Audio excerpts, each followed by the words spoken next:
ये bedFord का injector है, इसको अभी ठीक करते हैं, सेट करते हैं। ठीक है, ये है मिनटे दी बने पूरी की लपेट, टेप लपेट दे। ठीक है, ये पिनेन में आ जाएगी। अच्छा, ये इस तरह, ये इसका कैप है ऊपर से। बस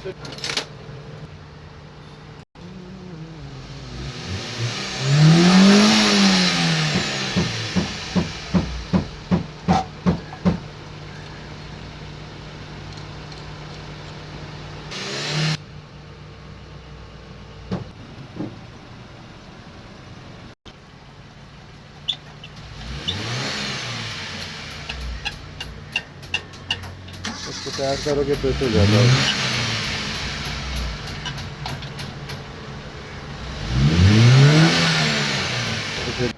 180 हो गया है। ठीक है, 180 प्रेशर है। तेरा मारा हूँ। बस